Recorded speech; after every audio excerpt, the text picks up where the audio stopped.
Good afternoon, ladies and gentlemen, dear colleagues.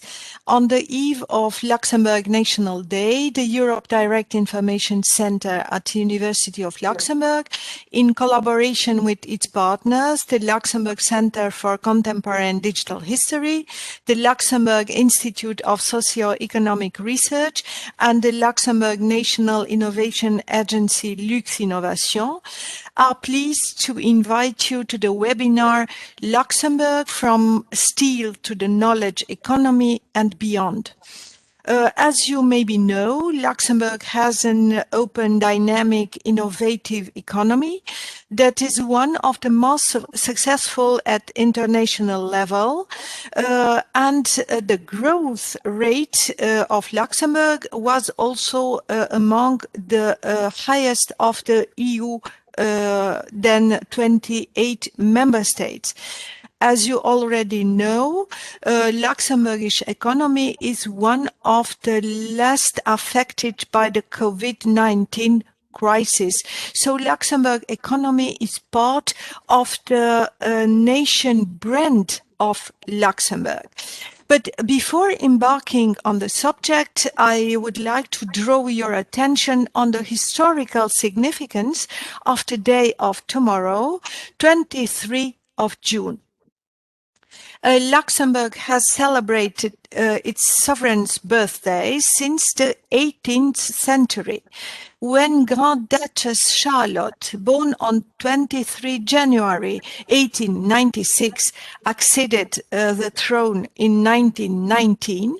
The date for this birthday celebrations became 23 January, and this date was declared a national holiday in Luxembourg in 1947.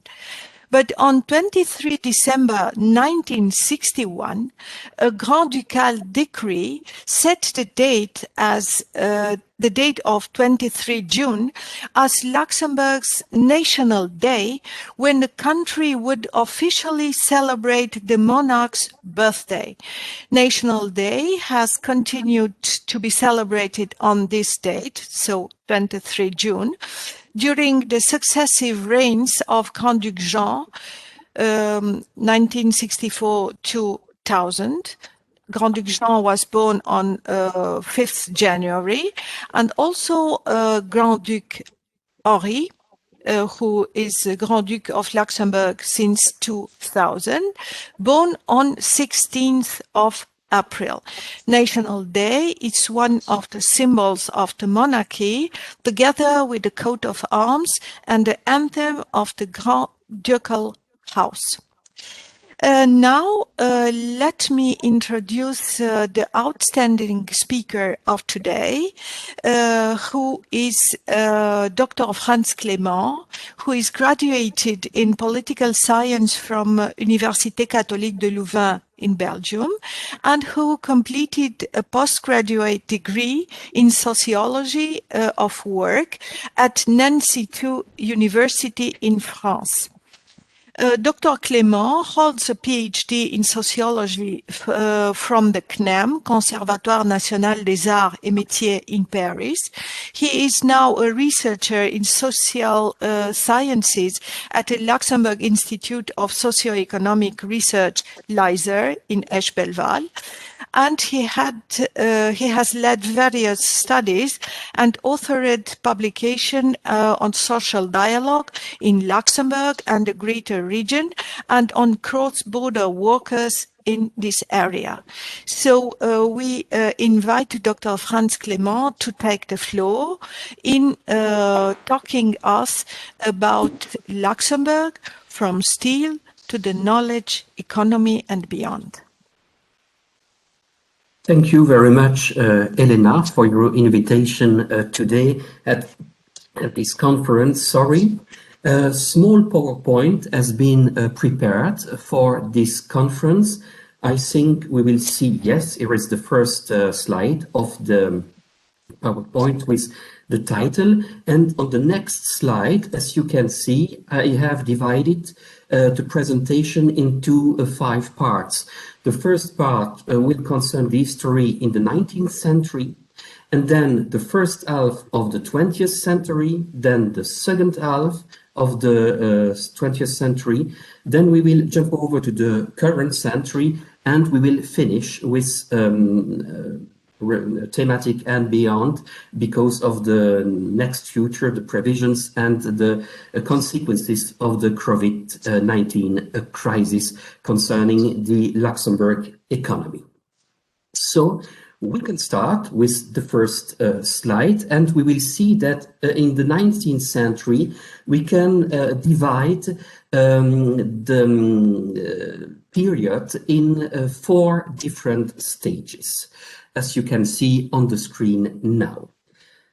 I must say that after the Treaty of London of 1839, the Grand Duchy remained attached to Germany through its membership of the Germanic Confederation. It became an independent country, of course, but remained in the Germanic Confederation, and Luxembourg was at this period an agricultural country with a high level of emigration. The country was too small, of course, and it was impossible for Luxembourg to live in autarky, and that's why he entered the Zollverein in 1842. What is the Zollverein? It's a union that has been made previously between some German states, and Luxembourg was a member of this union, and it was a kind of European Union in prefiguration, because there was some arrangements between the German states which were members of this union. So Luxembourg entered the Zollverein in 1842. During this period, a decisive element was set up. The Chambers of Commerce of the Grand Duchy was installed and established in 1841, la fameuse Chambre de Commerce. À certains moments, d'ailleurs, je vais traduire 2-3 petites choses, parce que vous verrez qu'il y a des termes qu'on ne connaît pas forcément en français lorsqu'il s'agit de termes techniques. This Chamber of Commerce still exists nowadays and plays a very important role. In 1851, Luxembourg was represented at the first World Exhibition in London. Then, on the second stage, between 1870 and 1879, the Luxembourg steel industry, which was beginning to emerge, experienced an immediate crisis. Always linked to Germany, Luxembourg suffered mainly from competition from the steel in England. And between 1879 and 1880, 2 factors allowed a significant advance in the steel industry. First, a process for removing sulfur from Luxembourg ore had been invented, and the ore became exploitable. Quand je dis le mot ore en anglais, donc O-R-E, ça signifie le minerai. Je parle ici donc d'un processus d'extraction du sulfure du minerai qui pouvait le rendre plus travaillable. Then, Germany adopted protectionism and steel production restarted in Luxembourg. A first steelworks appeared in 1886 in the city of Dudelange, then another one in Differdange, in 95 in Rodange, then in Bellewaerde in 1912, and in Chifflange in 1913. In 1913, Luxembourg became an industrial power at the European level, and even at a global scale. It produced more tons of steel than Belgium. We can never consider at this time that the country is over-industrialized because of its size and its small population, 260,000 inhabitants in 1910. Luxembourg is even obliged to export. The railways are capable of carrying out this export, and the Zollverein remains, of course, an open market for the little Luxembourg. Then we move to the first half of the 20th century, and I must say to begin that the guarantees provided by the Treaty of London did not prevent the invasion of the Grand Duchy by the German troops in 1914. The Luxembourg authorities, of course, protested against the German occupation, but observed a neutrality between the belligerents. The Grand Duchess, Marie Adélaïde, remained in place with the government, which will have political consequences after the First World War. Après la Première Guerre mondiale, en effet, la grande-duchesse Marie-Adélaïde sera contrainte à l'abdication suite à des accusations de collaboration. Franz, may I tell something to our audience, if you permit? Certainly. So, dear friends, if you would like to ask questions, I invite you to write your question in the chat. And at the end, during the Q&A session, I will present your questions to our keynote speaker. So please feel free to address your question in the chat. Thank you, Franz. Thank you, Elena. No problem. The first part of the 20th century will, above all, be a period of great breaks, of great ruptures for the Grand Duchy of Luxembourg. We will first witness an economic disruption. Luxembourg left the Zollverein in 1919 after the German defeat, for the reasons you guess, of course. But the country found itself economically isolated, and a new economic partnership was necessary for the country. Negotiations have started with France, which had the predominance, the father of the Luxembourgers, but the negotiation collapsed and Luxembourg turned to Belgium. And in 1921, a century ago, the treaty establishing the UIBL, Union Économique Belgo-Luxembourgeoise, was signed. Belgium was not a so dynamic partner than the former Zollverein, of course, but it had an important outlet, and it's the case today too, on the North Sea, of course. That was a very good opportunity from the products from Luxembourg. So the UIBL, the Union Économique Belgo-Luxembourgeoise, it's a treaty, an international treaty that has been signed 1 century previously, and it was like the Zollverein in the past, a specific union, but between only 2 countries, Belgium and Luxembourg.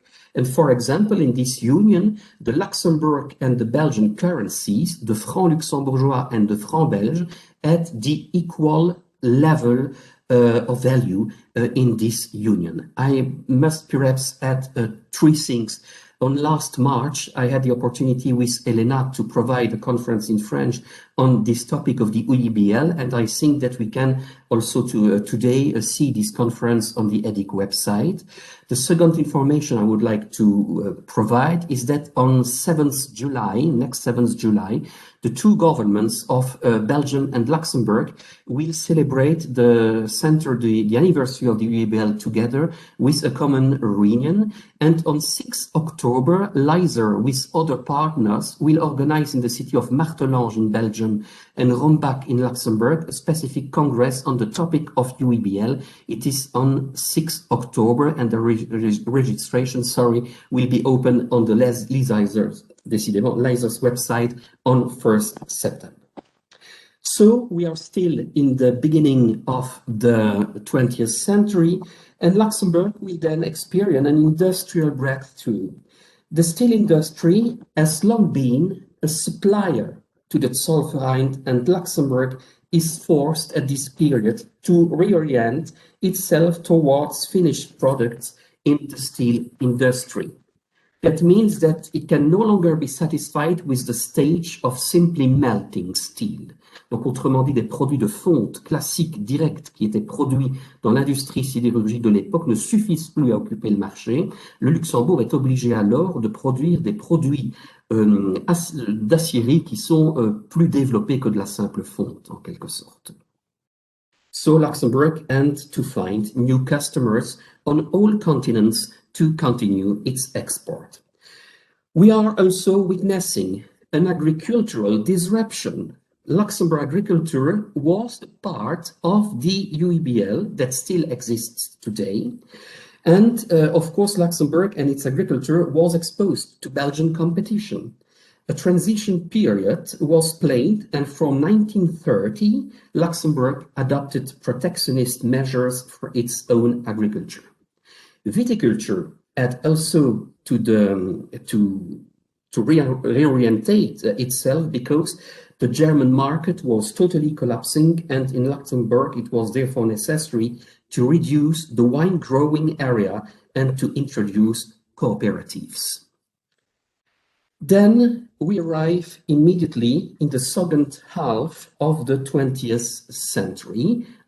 What happens, of course, the 20th century is really divided in two parts because of the Second World War. And just after the end of the Second World War began this famous period that we know in French as the Trente Glorieuses. Les Trente Glorieuses, les 30 années qui ont suivi la Deuxième Guerre mondiale, the 30 years that followed the end of the Second World War, with a very good economic growth all over Europe, and of course, with the help of the Marshall Plan from the United States of America. And we can arrive immediately in the years 17 and 80s, the years between 1975 and 85 are the years of the desindustrialization in Luxembourg steel industry. External shocks, of course, contributed to this. Between June 73 and January 74, the price of oil was quadrupled. You can know, of course, of this period, you can remember, c'est ce que l'on appelait en français le premier choc pétrolier qui arrive à partir de l'année 73, qui va induire donc les conséquences. In August 74,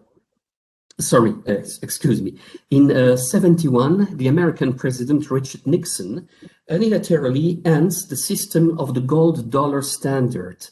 And two major causes played a role at this period. First, the steel industry was really widespread in the world war. It was not concentrated only in Luxembourg or in Lorraine or in the south of Belgium, but steel industry was really important in Great Britain, in Sweden, in Brazil. And then that explains that there is no longer, the steel industry is no longer the privilege of Europe and of few countries which were non-European countries.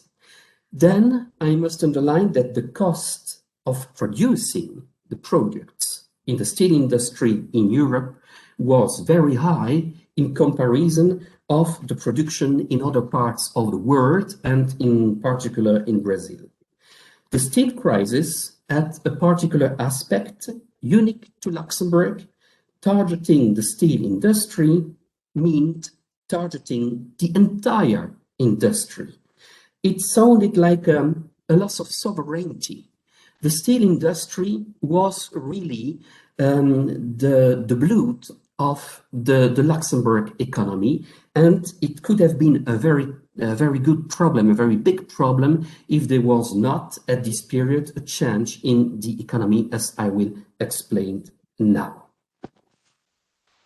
That means that the governments of the times were able to reorganize and to reduce the steel production capacities without social damage. And this is really the key of the success of the policies and the economic policies conducted by the Grand Duchy of Luxembourg at this period. Let us recall some flagship measures. Extraordinary works of general interest, anti-crisis division to provide some new trainings to people who were involved in the industry to make them able to work in other activity sector of the economy, and early retirement. The first measures were taken during this period. Early retirement, that means in French, les mesures de pré-retraite qui existent encore aujourd'hui, datent de cette époque, avec plusieurs mesures qui ont été destinées à combattre la crise sidérurgique de manière à ce qu'elle soit presque indolore au Grand-Duché. And the methodological framework was the tripartite coordination committee, which bring together employers, employees, and government. And I really insist on this situation. What Luxembourg has created it was at this period is really, really important. In December 77, the Comité de Coordination Tripartite was created, and it was like a national miracle to resolve the steel industry that was so important at this period. This committee still exists today with other forms, with other composition, of course, but I have to mention that the faculty that Luxembourg had to manage a specific national social dialogue was really the key of the success at this period. It was possible really to jump over the bad consequences of the steel industry. Of course, there are not only successes, stories in the history of this committee, but I have to say that it's really the major piecework of the game in the social dialogue in Luxembourg today. Measures were taken and were linked to an improvement in productivity in the steel industry to ensure really its survival and a changing of society, of the economy in the country. Two percentages clearly express the distance traveled between 1975 and December 86. The total workforce of the steel industry down from 86% to 40%. You imagine, it's really a big change, of course, in the industry of the country, and the results of the intervention of the states amounts to 47 billion francs, Luxembourg francs, not counting the cost organization. So it's really a very important thing to mention in Luxembourg that the country knew at this period a total transformation in its own economy. Steel was at the top level, steel was not at the top level, but in the meantime, at the same time, they were a big novelty that I will explain now. Of course, how to explain this state of affairs? The answer is very simple, that in the meantime, the financial center has taken over the steel industry in the role of supplier of wealth of the country. The financial center, que l'on peut traduire en français par cette expression que l'on entend très couramment, la place financière de Luxembourg, va commencer à se développer et elle va donc avoir la capacité finalement d'amener au pays une situation économique radicalement nouvelle par rapport à toute cette glorieuse période de la sidérurgie qui commençait à disparaître. So, it's a real episequence. The decline of the steel industry is compounded by the rise of the financial center, and a real catastrophe has been avoided at this period. The beginnings of the financial center dates back to provision laws and regulation of the United States and Federal Germany. Why? In order to reduce their balance of payments deficit, the United States introduced the interest equalization tax in 1963. And this tax makes the purchase of foreign securities more expensive. The answer was simple. Dollars and companies were taking the path of Europe, and it was the time of Eurodollars and Eurobonds. In its fight against inflation, in Germany, the Bundesbank was increasing unpaid compulsory reserves between 68 and 74. In 65, Germany introduced a withholding tax on interest. As a result of these measures, Europe attracted debt issues at the international level. Luxembourg became a destiny of choice because the legislative and the regulatory provisions were not burdensome. Financial activities were still limited. So it is therefore incorrect to assert that Luxembourg attracted in the past by a proactive policy foreign banks. But it is true that subsequently the country was able to preserve and to extend the financial center of Luxembourg. We can observe that it's an international situation that is at the birth, that is at the origin of the birth of the Luxembourg financial place. At this period, I must mention that Luxembourg was still without a central bank. There has been an institute, IML, Institut Monétaire Luxembourgeois, but there was not central bank at this period. And of course, Luxembourg had some particular advantages concerning its situation. It was really an advantageous geographical location between Germany and France. Really political and social stability, of course, and Luxembourg has been an exporter of products still in steel industry and was accustomed to international relations. I must say that the large foreign population attests in Luxembourg to the openness of the country towards the outside. Don't forget that Luxembourg was the seat of the very first European institution, la CECA, Communauté économique du charbon et de l'acier, in 1952, and then banks, a bit later, banks from all over the world were setting up in Luxembourg.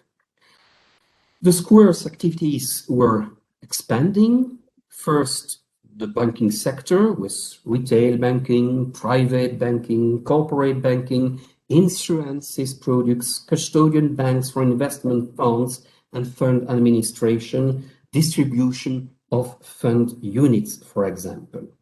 And we have really some new activities that came in the banks and the insurances in Luxembourg at this period.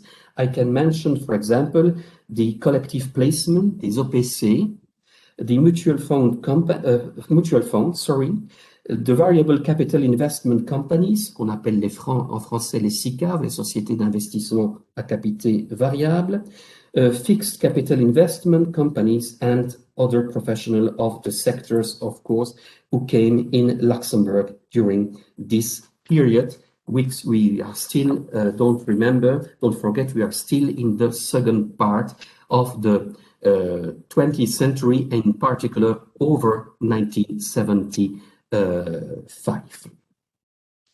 There was a very big growth of companies' investment in Luxembourg, investment advisors, brokers in financial instrument, asset managers, companies in financial intermediation, commission agent, etc., etc. So we can see that, like the industrial era, the financial sector generated ripple effects in Luxembourg, spillover effects on the financial sector, its service provider, audit and consulting firms, for example. You know certainly Deloitte, KPMG, PricewaterhouseCoopers, law firms, of course, agents transfer, etc., etc. And in addition, some representative bodies of the financial sector appeared. For example, the Association of Banks and Bankers, the current ABBL, Association des Banques et Banquiers Luxembourg, was founded in 1939, but has really developed after. The Association of Insurance Companies, the ACAL, Association des Compagnies d'Assurance de Luxembourg. The Banque Centrale de Luxembourg, the Luxembourg Central Bank, was created in the same time. It was in 1988, and then the Supervisory Commission of the Financial Sector is operational from 1999. The CCSF, Commission de Surveillance du Secteur Financier. So, ripple effects at the level of the other companies, as I mentioned, and very active people came in Luxembourg. For example, in 2011, we can mention then there were 26 and not far than 27 30,000 people working in banks, including 20,000 foreigners in 2010. That's the explication of the cross-border work. I will jump over this explanation now. Of course, I have to mention that Luxembourg benefit at this period from the cross-border work. What happened really in the situation that began in 1985? There was a small problem in the country.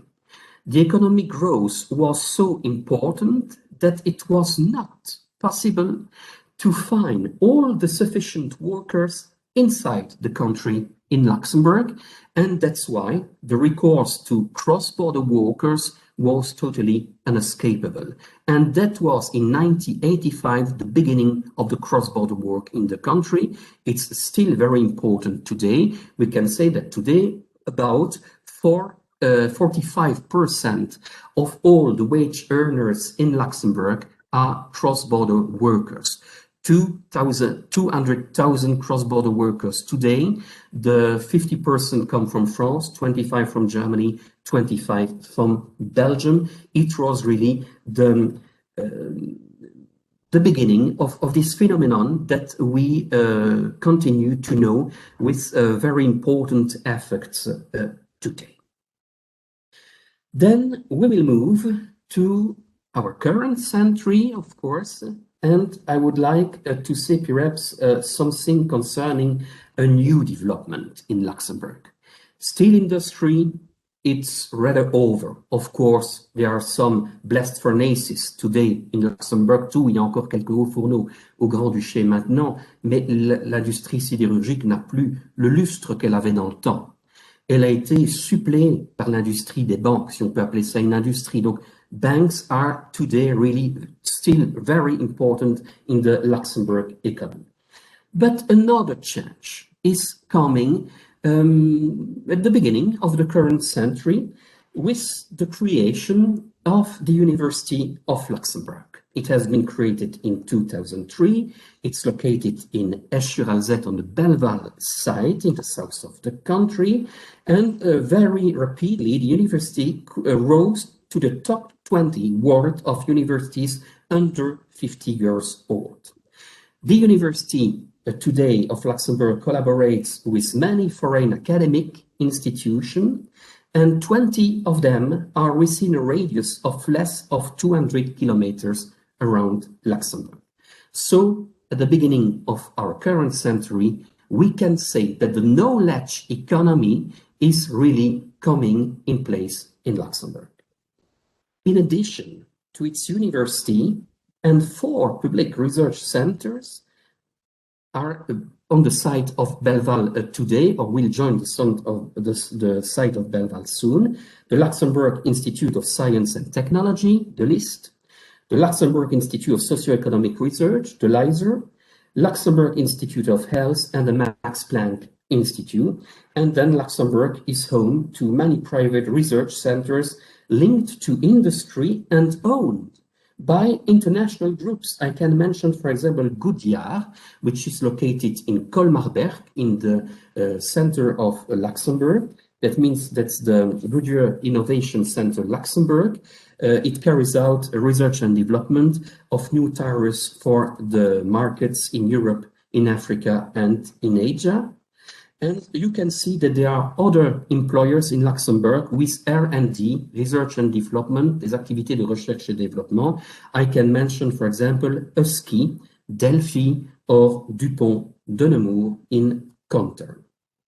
We can see that there are today 6.3 researchers for 1,000 jobs in the Grand Duchy of Luxembourg, a figure which is located, I must say, in the European average. The research and development sector employs more of 6,000 people now and increases of nearly 60% over the last 15 years. Luxembourg spent today about 700 million euros on research, That means 1.2 of its GDP, and the government's objective is to increase public spending on research and development and to increase it in the next years. So that means in the beginning of the 21st century, in the period we are living now, the economy of Luxembourg was largely dependent on banking, steel, industrial sectors. And today, Luxembourg economy is really, of course, one of the most specific prosper economy in Europe in the industrialized democracies.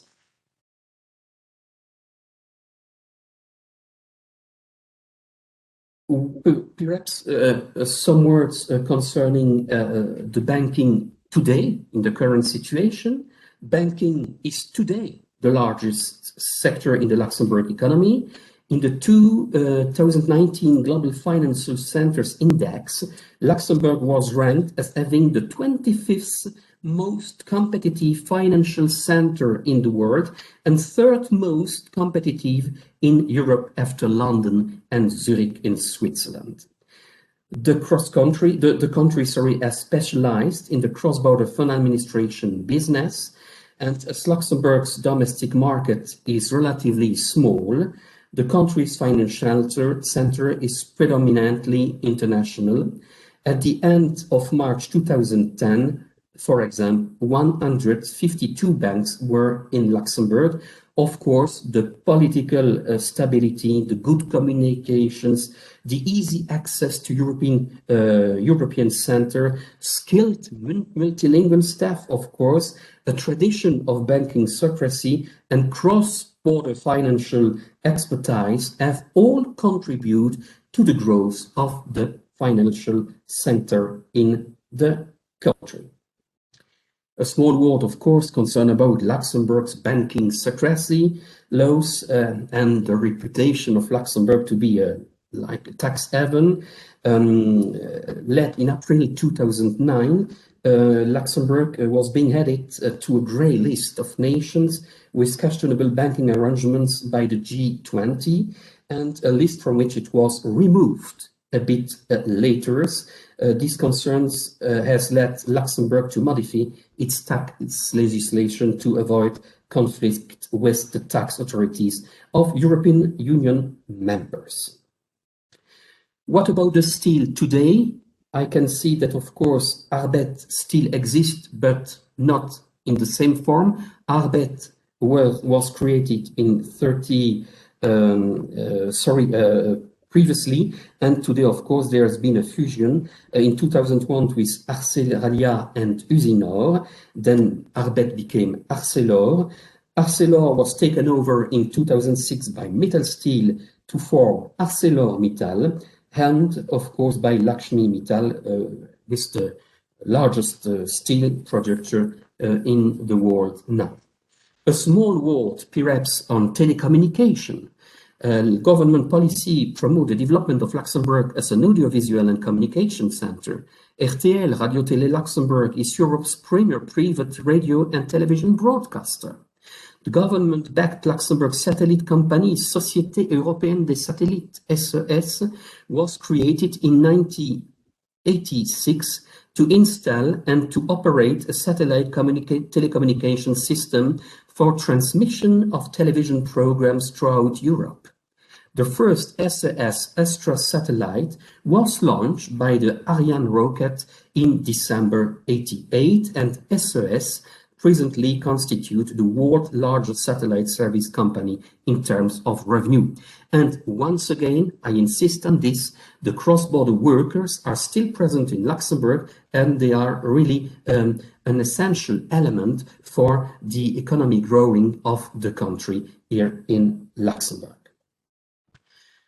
A small word, perhaps, because time is really really running. I have to say that a small word about the third industrial revolution.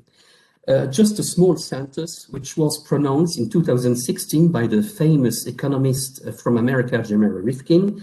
He said, transforming Luxembourg into the first nation-state of the era of the third smart and green industrial revolution.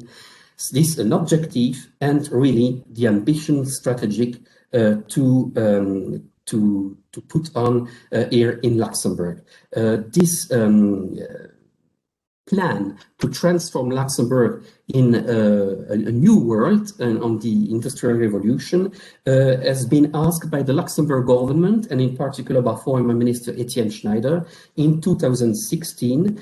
And that means that in 2016, Jeremy Rifkin explained that in 20-30 years, Luxembourg will have a digital interconnectivity everywhere, and it will be an extension of the human brain, and that Luxembourg is going to be able to envision mobile technology for everyone. He explained that certain marginal costs will become so low that the sharing economy will born, which is still in its infancy. Today, sharing economy, on appellerait cela en français par l'économie circulaire. Donc, Jeremy Rifkin avait produit en 2016 tout un plan pour faire entrer le Luxembourg dans la troisième révolution industrielle. This strategy has been initiated, as I previously said, in 2016, and its objective is to achieve growth, sustainable and qualitative, by establishing a symbiotic relationship between the circular waves of nature and the activities of the Luxembourg economy. So the third revolution industrielle aims to establish a circular economy, smart economy, based on convergent ecology and digital at the heart of the transposition of these principles in 6 major pillars: energy, mobility, construction, food, industry, and finance. This strategy is now currently implemented by the current government in Luxembourg. Digitalization is already one of the sinews of war economic, with companies and countries at different stages of the digital transition. For example, you have perhaps observed that the current government created 3 years ago a specific ministry of digitalization. A small word now concerning the tax policy of the country. The Luxembourg tax context is becoming more attractive for companies, and the standard overall rate corporate tax, already reduced in 2017, fell from 26% to 24% in 2019, following a new reform. In Luxembourg, companies can benefit from many tax reduction measures, for example, to finance their investments. And in addition, companies whose taxable income does not exceed 175,000 euros are subject since January 2019 at a standard global rate of 20.8%. Okay, so that means that Luxembourg has developed a very good tax policy that is more attractive as the tax policy in all the other surrounding country. That can explain, of course, that some firms prefer to invest or to install themselves in Luxembourg as in Belgium, in Germany, or in France, for example. And now we will finish with the last slide. And beyond, what can we say? We have spoken, of course, about Esch-Belwald. We can say that Luxembourg is showing marked interest in activities related to space too. The satellite company SES, a true pioneer, as I explained, started its activity in 1985, and since then it has become the leading European satellite operator and the world's second largest player with a 22% share of market. We can say today that more than 70 SES satellites orbit the Earth. And the first total satellite, Luxembourg satellite, was launched in October 2011. In 2005, Luxembourg joined the European Space Agency to participate in programs of telecommunications, Earth observation, technology, and navigation. And that's also that in 2005, the GLAE, the Luxembourg Aeronautics and Space Group, was constituted. Today, the sector has around 30 active companies for a global workforce of about 700 people. So from 2016, Luxembourg embarked on a new stage in its space conquest, with a strategy aimed at developing the exploitation of space resources, in particular rare metals from asteroids. The strategy consists of creating a legal framework, investing in research and development programs, and to take stakes in companies in the sectors. In September 2018, Luxembourg set up a national agency to define and to implement its space strategy, the Luxembourg Space Agency. So, of course, Luxembourg still continues to attract European institutions that make the country very cosmopolitan. The last institution to come in Luxembourg is the new Parquet Européen. Luxembourg still remains really an important European capital in the Union. And I have to mention once again that the social climate attracts really enterprises and firms in the country. You can observe there are sometimes demonstrations in the street, but they are never strikes, or rather never strikes. Of course, it's an important element for the social climate to make Luxembourg a very important country for employers who would like to have security when they invest in a country. And this climate still exists for years and years. Of course, the 2020 economic crisis caused by the COVID-19 virus, among other things, by a period of confinement, had significant effects on the Luxembourg economy, and it has been the case in all European countries. While the medium and long-term impact of the crisis is still impossible to assess at this stage, the European Commission estimated its effect on the year 2020 and the potential rebound in 2021. Luxembourg would perhaps suffer slightly in 2021, less of the crisis than other European member states in the Union. This macroeconomic halt should partially modify Luxembourg's trajectory by particularly accelerating the action started these last years. Thus, the economic recovery should be focused on the 5 growth niche, the compétitivité, as we say in French, already identified, including research and development and innovation, with the construction of technological parks and measures in favor of green and sustainable research development, the third industrial revolution, and on the upskilling and reskilling of the workforce. The country will certainly have to adapt to the telework boom and to accelerate the digitalization within companies and the state. If the crisis should not weaken growth in the long term, demographic and the prospect of Luxembourg to 1 million inhabitants in 2060, some reforms will become more urgent due to the crisis, and in the first place, the reform of the pensions.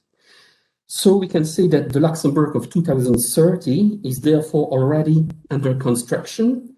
It is highly likely that this one will have around 750,000 inhabitants in view of the present demographic growth and estimates. Of course, the economy in Luxembourg will be more and more diversified in the future, by including international finance sector, and would remain certainly a great force concerning the finance center. The challenges in terms of infrastructure and steady population growth of the country will reinforce the need for more interconnections with the greater region, and the country should by then have made up for some delays in digitalization and become a European leader in this fight. Finally, the third industrial revolution and the initiatives taken in environmental matters should ultimately pass Luxembourg from being former a bad student to a country very efficient in terms of environmental protection. So I hope I have not been too long and I have respected the timetable and the agenda. Thank you very much for your kind attention. Thank you very much, Franz Clément, for this very interesting talk with plenty of information and figures enabling us to understand the evolution of Luxembourg economy through 2 centuries. If you permit, I would like to add 2 elements to information. The first is that, as you mentioned, the digital transformation is a main part of the Luxembourg strategy in economy. But the digital transformation is happening now at a scale and with a speed that brings immense opportunity for innovation, growth, and jobs in Luxembourg. The vision of data usage as central to economic and social development, a so-called data-driven economy, and this element is reflected in the digital Luxembourg strategy, which aims to turn Luxembourg into smart, green, digital nation, as you mentioned, according to the third digital revolution described by Rifkin. This strategy consolidates ICT as a field of excellence for economy and encourages the creation of startups in the area of e-commerce, digital content, cloud computing, big data, and e-skills. What I would like also to note, it's the agreement announced in 2018 between the European Patent Office, EPO, and the Luxembourg for the externalization of EPO data centers. This decision was fueled by the need to protect the inviolability of the EPO archives, a right guaranteed by its immunity at the European level. In the same direction, Luxembourg has been chosen to host the headquarters of the future multi-billion euro European Commission Euro HPS joint undertaking, Meluxina, the supercomputer, which was inaugurated last week with a calculating power of 10 petaflops. 10 petaflops means 2,000 million operations per second with a cost of $30.4 million. And this supercomputer, it's operated by LuxConnect, a data center established in Bissen, and is powered exclusively by green energy produced in part with Watt and cogeneration plant established in Luxembourg. So I draw your attention on 2 concrete outputs of this innovation strategy in Luxembourg. Now, I would like to invite you to watch an audiovisual document produced by Luxinnovation. Luxinnovation is the innovation agency of Luxembourg, our partner from this conference, specialized in ensuring business monitoring, in targeting potential international partners, and in promoting the country's economic image. 1979, a new era under the banner of innovation. Prime Minister Pierre Werner announces the implementation of a national policy encouraging and supporting innovation and research. This initiative aims to implement programs and research and development projects from Luxembourg companies. 1983, creation of a framework program. Under the leadership of Gaston Thorn, Chairman of the European Commission, a first European framework programme for research and development is adopted for a duration of 4 years. It calls for an intermediate accompanying structure for financing requests. Au deuxième stade de la crise sidérurgique, de la restructuration de la sidérurgie luxembourgeoise qui avait pendant 100 ans fait la prospérité du pays. En tant que secrétaire d'État à l'économie, j'étais précisément chargé de ce dossier. On voyait que les développements technologiques s'accéléraient et qu'on ne pouvait pas espérer demain pouvoir prospérer et gagner de l'argent avec les technologies d'hier. Il fallait encourager les entreprises de progresser davantage encore dans leurs efforts de recherche et d'innovation. Et comme j'ai dit, Luxinnovation, c'était un peu la dernière pièce du puzzle à être mise en place. 1984, creation of Luxinnovation. In Luxembourg, following a substantial survey conducted with industrial companies regarding their needs, an incentive programme for innovation was adopted by the Ministry of Economy. On 1st of June, Luxembourg's National Innovation Agency was created within the Ministry of Economy. The same day, a convention with the Chamber of Commerce and the Luxembourg Industry Federation was signed, creating Luxinnovation, a common promotion department providing assistance for innovation headed by Georges Schmidt. La mission au départ était quand même très générale, accompagner les entreprises dans la conception et en fait aussi la mise en œuvre de leurs projets de recherche-développement. Au fil des années, évidemment, cette idée de l'innovation et de la politique de l'innovation, de la promotion de l'innovation est aussi entrée, je dirais, dans le monde artisanal, commercial, avec des nouvelles idées, de nouveaux concepts d'entreprise, de distribution, de commercialisation. 1987, creation of public research centres. A law on the organisation of research and development in the public sector and on cooperation with companies is adopted. This text lays the foundation for the creation of the first two public research centres, the CRP Henri Tudor and the CRP Gabriel Lippmann. Both were to merge in 2015 to create the Luxembourg Institute of Science and Technology, LIST. 1992, Innovation Education Partner. The Ministry of National Education and Training becomes a partner of Luxinnovation. 1993, a specific aid scheme for R&D. Nicolas Soisson succeeds Georges Schmidt at the presidency of Luxinnovation. The Framework Law for Development and Economic Diversification, providing for an explicit encouragement scheme for research and development, is adopted. It becomes the main support instrument for research activities in the private sector. 1998, Luxinnovation becomes a GIE. Luxinnovation becomes an economic interest grouping. A legal form of its own allows to consolidate its activities. The Chamber of Skilled Trades and Crafts joins the partnership with Marco Valentini, becoming the chairman of the management board. Meanwhile, Gilles Schlesser takes the function of general secretary. Between 2001 and 2008, staff numbers progress from 8 to 28 people. Au début des années 90, un nouvel instrument juridique était apparu, une structure qui s'appelait le groupement d'intérêt économique. Cet instrument s'est avéré comme étant le mieux adapté pour structurer plus solidement Luxinnovation. 2004, launch of the Cluster Initiative. As a continuation of setting up the SurfMat cluster in 2001 and Infocom in 2002, the Ministry of Economy launches the Luxembourg Cluster Initiative and entrusts Luxinnovation with its management. The family grows with bioearth, automobility, clean tech, wood and creative industries. Luxembourg adopts a legal framework regarding an innovation and research aid scheme, supporting medium-sized enterprises. 2009, aid schemes multiply. Luxembourg adopts a law on promotion of research and development of innovation. Public aid schemes supporting innovative companies in Luxembourg grow from 1 to 9. 2013, Luxinnovation continues to grow. Jean-Paul Schuller becomes the CEO and Raymond Shadek takes the presidency of the management board. From 2008 to 2013, Luxinnovation staff goes from 28 to 40 people.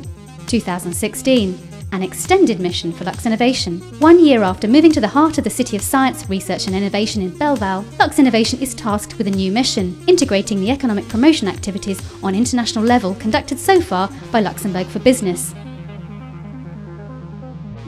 Il s'agit surtout de pouvoir mettre en valeur les différents secteurs, de pouvoir attirer, de pouvoir prospecter de nouveaux entrepreneurs, de nouveaux projets, de nouvelles entreprises à l'étranger pour pouvoir les attirer vers le Luxembourg et donc développer ainsi l'économie luxembourgeoise. 2017, implementation of the law of 17th of May 2017 with the purpose of renewing the aid schemes for research, development and innovation in substitution of the law of 2009. 2018, a woman at the head of Luxinnovation. Sasha Bailey becomes CEO and Mario Grotz becomes chair of the management board. 2019, Luxinnovation celebrates 35 years in operation. Between 2013 and 2019, staff numbers grew from 40 to 70 people.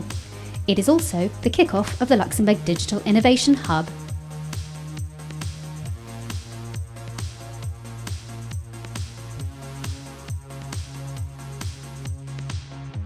Luxinnovation a aujourd'hui de nombreuses missions, mais en particulier pour le ministère de l'économie, pour nous, c'est aujourd'hui notre bras armé, sans lequel nous ne pourrions pas mettre en œuvre bon nombre de nos politiques économiques. Je crois qu'on a vraiment semé quelque chose qui, entre-temps, a fait du Luxembourg une terre d'accueil de l'innovation. Luxinnovation a permis à beaucoup d'entreprises luxembourgeoises d'aller chercher des subventions, des projets. Tout ça a créé une ouverture très bénéfique pour l'économie luxembourgeoise.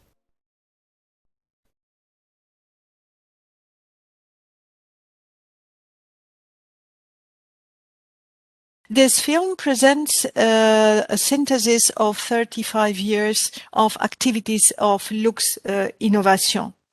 Now I would like to open the floor for questions. We have a few questions in English, other in French.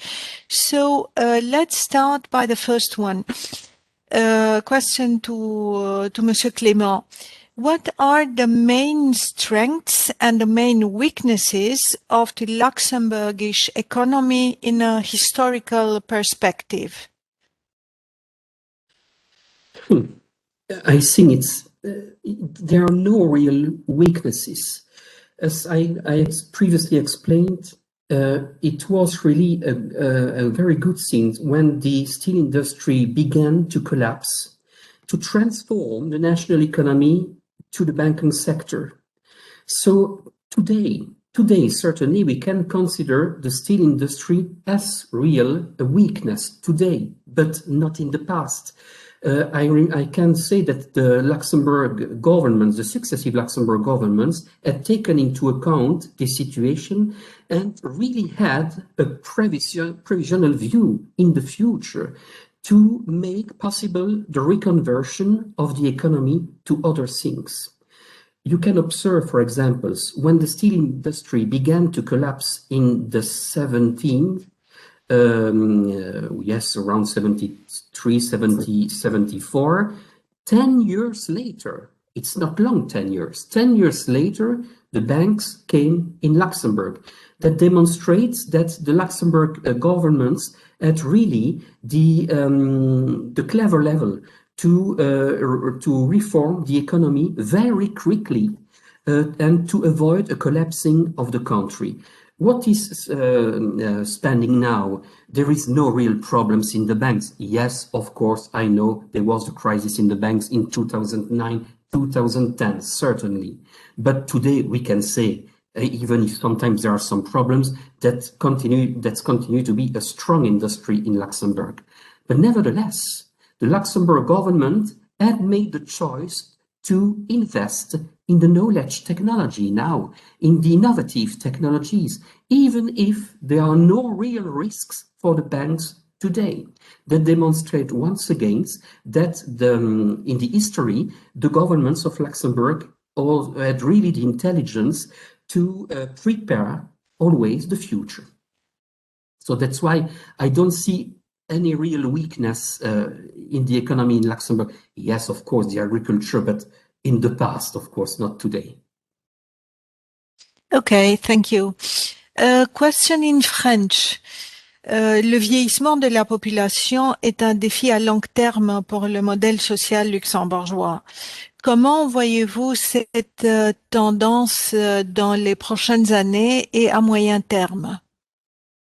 Alors, il est vrai, je dois dire que la population du Luxembourg est vieillissante, la démographie est déclinante, et on retrouve ce phénomène aux frontières du Grand-Duché également, essentiellement du côté de l'Allemagne, de la Rhénanie-Palatinat et surtout de la Sarre, où la population est extrêmement vieillissante. Si on regarde une carte aujourd'hui de la démographie, c'est du côté de la Belgique, de la Wallonie essentiellement, que les projections démographiques sont les plus favorables. Mais je ne pense pas que cela posera à moyen ou à long terme un problème au Grand-Duché, tout simplement parce que le développement de l'économie devra continuer à être accompagné par l'arrivée massive, soit de travailleurs frontaliers, soit de travailleurs étrangers qui viendront s'implanter à l'intérieur du pays. Donc personnellement, je ne crois pas que les problèmes démographiques que nous connaissons aujourd'hui en Europe puissent affecter de manière terrible le Luxembourg prochainement. En revanche, ce qui va se poser comme problème et ce qui se pose déjà comme problème. C'est comment faire vivre tout ce monde ensemble sur un espace tellement réduit. Comment assurer des autoroutes sans bouchons, comment assurer un acheminement des travailleurs vers le Grand-Duché dans des trains qui fonctionnent. Je crois que ça, c'est à mon avis un problème qui aujourd'hui est plus important encore que le problème démographique. Dans le cadre de la même question, il y a l'interrogation suivante. Comment voyez-vous le Luxembourg se positionner au sein de la grande région en tant que pays qui absorbe de la main-d'œuvre frontalière? Et comment ces transferts de bien-être des pays frontaliers vers le Luxembourg et inversement sera régi de manière équitable à moyen terme? Alors là, je dois dire qu'on est dans un très très vieux débat dont on ne trouve pas réellement de solution. Je crois simplement que dans la grande région, nous vivons une situation win-win, hein, donnant, gagnant-gagnant. C'est-à-dire que le Luxembourg fait prospérer son économie par les frontaliers, qui eux réinjectent dans leur région par la suite des salaires et et les résultats de niveau de vie plus élevés qui leur permet, je vais dire, d'être à de bons niveaux. L'arrondissement d'Arlon, par exemple, a le même niveau de bien-être que la province du Brabant wallon aux portes de Bruxelles. Donc ça, je pense que c'est une chose. Mais maintenant, la question qui va se poser, c'est comment, si cette situation continue, va-t-on institutionnellement gérer tout cela? Et là se posent naturellement ces problèmes récurrents que l'on voit arriver toutes les semaines dans la presse, de la France et de l'Allemagne, qui demandent au Luxembourg une rétrocession fiscale pour faire vivre leurs communes dans lesquelles les frontaliers ne payent pas d'impôts, alors que la Belgique, elle, bénéficie d'une pareille rétrocession, mais qui est en cours de renégociation. Je pense simplement qu'à mon avis, on va devoir se diriger dans cet espace qui est unique en Europe vers ce que l'on appelle le co-développement. Ça veut dire en quelque sorte que les pays vont rester ce qu'ils sont, ils vont rester indépendants certainement, mais on va inévitablement, je pense, dans les 25 à 30 ans qui viennent, devoir prendre des décisions en commun pour assurer le développement commun, parce que certaines choses ne sont absolument plus du tout tenables aujourd'hui. C'est le cas notamment de l'engorgement des routes et des problèmes de mobilité qui se posent en direction du Grand-Duché. Je crois qu'on va devoir réellement se trouver dans une grande région qui va devoir quitter ces institutions qui sont aujourd'hui des institutions plus pour le décor que pour autre chose, vers des institutions qui seront réellement des institutions décisionnelles, qui devront prendre des décisions qui vont avoir des influences sur l'ensemble des 4 pays membres et des entités de la grande région. Taking into account the economic subjects and also the subject of the cross-border workforce, what would be, in your opinion, the main problems, the main litigation between Luxembourg and its neighbors, Belgium, France, Germany? For me, the most important problem is not the tax retrocession, but its mobility. It's really a pity.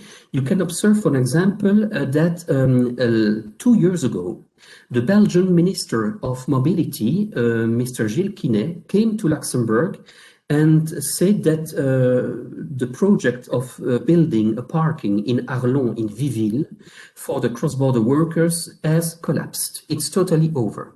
Last year, Minister President of Wallonia, Elio Di Rupo, came to Luxembourg and said, no, we cannot do so. We have to maintain this project of P+R in Viville, Arlon for the cross-border workers in the direction of Luxembourg. For me, it's really the most important problem. I think, of course, there are tax problems in small municipalities, in particular in France, just at the border in Luxembourg, in which some cross-border workers leave every day but don't pay taxes. I know it's a problem, but it's not so important as the mobility problem. I'm totally afraid what will happen on 1st October of this year, when telework will be totally finished or perhaps adapted. For example, as you know, Belgium, Luxembourg, France, and an agreement with Luxembourg because of the COVID crisis to make a prolongation of the teleworking until the end of September.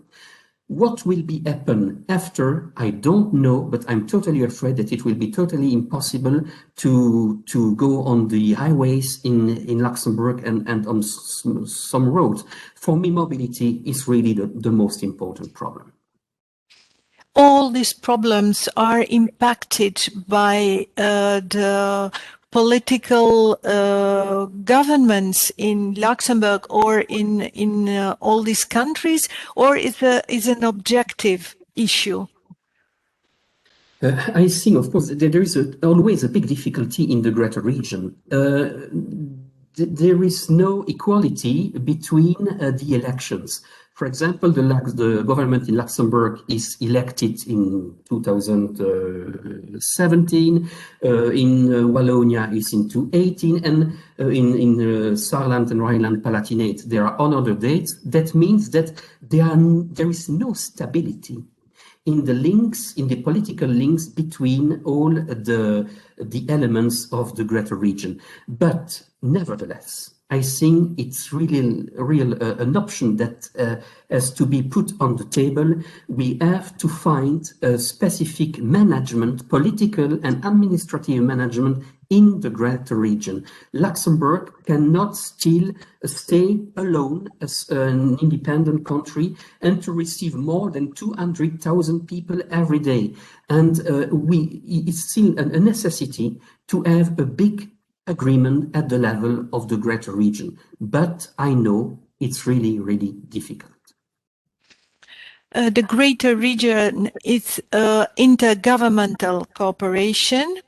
How you see the melting between this intergovernmental cooperation, the regional cooperation, and also the cooperation in the framework of the European Union? Yes, you're totally right. It's not a political integration in the greater region. It's only a simple collaboration. And that's the problem. If the elements of the greater region make collaborations together, it's a good thing, of course. But it's only and always at a bilateral level. A project must be, for example, built between Luxembourg and France. That's a single agreement between the two countries that will be signed.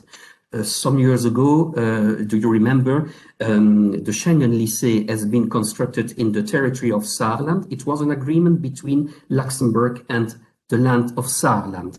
And that's always the problem in the cooperation. You cannot adopt regulations, decisions for the whole greater region and for all the elements of the greater region. You must always work with bilateral negotiations and bilateral agreements. And I think that the step we have to build is to jump over the situation and to make a specific institution which has the possibility to take resolutions or decisions together for all the elements of the greater region. Not for all the elements, for example, not for medicine or so, but for mobility, for taxis, etc. I think some decisions on some specific topics must be adopted together in the future. Thank you. Another question is related to the employment or unemployment in Luxembourg. How do you see the evolution of these figures in a medium-term perspective? Yes, I think that, as I previously said at the end of the conference, the economic pronostics for Luxembourg are not bad, not really bad.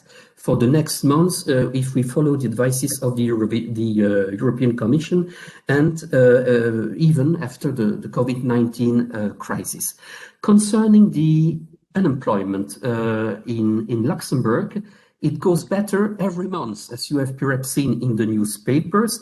The unemployment level is reducing every month for months and months, and is less than 6% since the beginning of June now. There will be perhaps a small change in the future. As you know, with the regulation of the Règlement Général de Sécurité Sociale, the Social Security regulation at the European level of 2007.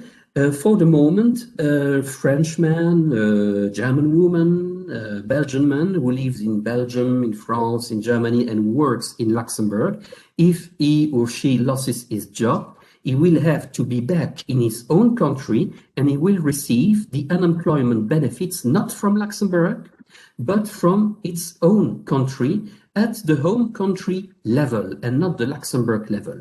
It will perhaps change because there is a renegotiation now on this European regulation in the future. I don't know what will happen. It's not really the agenda for the moment, but perhaps there will change in the payment of the unemployment benefits in the future between Luxembourg and the neighbor countries.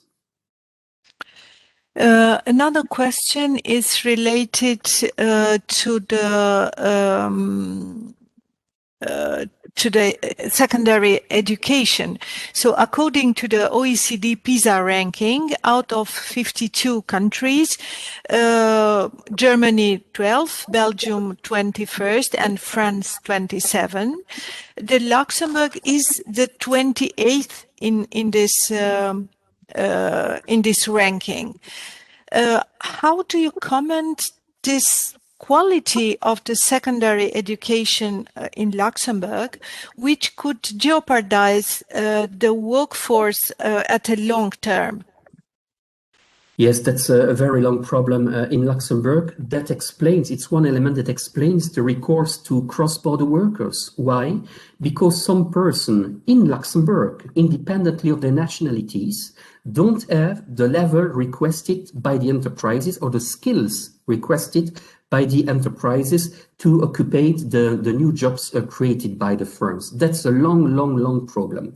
What's the origin of the problem? It's, of course, the multicultural level of Luxembourg. You can observe, for example, in some classrooms in the country, you have some pupils from Luxembourg, you have some pupils from the Portuguese origin, which have difficulties to follow the courses in German and in Luxembourgish language, or you have other people you have difficulties to follow in German. That explains the situation in Luxembourg. It's not easy for all the foreign community in Luxembourg to follow the teaching system in Luxembourg.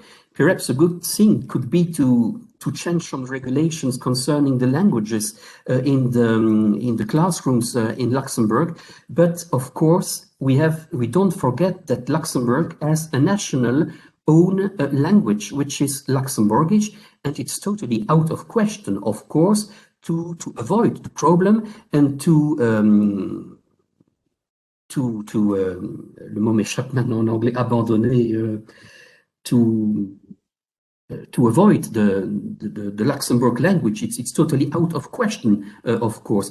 But perhaps efforts can be made in the classrooms of Luxembourg to promote, for example, English as another language, to make the pupils at a better level together to have the same opportunities to learn in the country. I have perhaps something that in the University of Luxembourg, you still have courses in English, but also sometimes it depends of all the disciplines, of course, sometimes in French or in German, but the courses in English are the object of a generalization, not only in Luxembourg, but also all over Europe, for example, in the Flemish region of Belgium. Yes. Another question is related to the influx of refugees. How do you comment the influx of refugees in Luxembourg and their integration in the workforce of the country? Oh, I think it's not a very big problem because Luxembourg will always have to benefit from foreigners to make its economy growing. Of course, the arrival of cross-border workers, of immigrants, cannot consider as a problem, I think. But of course, there will be perhaps a problem concerning the integration. That's why I think it's very important to develop the trainings in foreign languages for all these people. What I have observed, that's the major part of this refugee coming in Luxembourg speak English. It's a very, very good thing, but perhaps they have to follow courses in French or in Luxembourgish too. Why not to make a better integration in the future, certainly? Because the question of the Luxembourgish language is very sensitive in the country, and several efforts are made for years and years to maintain Luxembourgish and the level of the knowledge of this language. The last question. Poverty and social exclusion are affecting Luxembourg too? Yes, of course. It's not the same poverty or the same social exclusion as we can see, for example, in other countries. But in each society, you have the providing of poor people. In each society, even the richest, as it's the case in Luxembourg, which is a very rich economy, you have such problems. You can see articles in the newspapers every week on these topics. It's totally unescapable. And of course, several efforts are made to struggle poverty, and it has to be continued. But Luxembourg, it's perhaps a specific case in Europe concerning the attractivity of cross-border workers and foreigners, but as Belgium, as Denmark, as Italy, as Portugal, poverty and social exclusion systems exist in Luxembourg. Thank you very much, Franz Clément, for this very inspiring conference. Thank you. And I would like also to thank the audience, my colleagues Sonia Golini, Michael Pilato, and his colleagues for their help. And let me tell you some words as a conclusion. So Luxembourg's economy has come a long way since the Second World War, as Franz Clément explained us today, and especially in the recent years. The once bipolar agricultural industrial society has become a competitive society largely based on knowledge-intensive services in high-performing human capital, political stability, prosperity, and a strong welfare system. Among the key growth factors for Luxembourg, 5 can be identified as particularly important: the country integration into a larger economic area, the systematic development of infrastructures, a permanently available workforce to migration and cross-border workers, the existence of growth niches and high-value added economic diversification, and of course the high level of social protection. The country proactive political leadership, a source of long-term continuity, has turned exogenous challenges into opportunities, integrating them into a creative economic policy. Between Luxembourg's long-term strategic vision, the economy has been the main area of which political platforms have converged, underpinned by 2 pillars: a balanced approach and a cultural based on a consensus and peaceful labor relations. The Luxembourg consultation model and Luxembourg's specific brand of social stability largely reflect this.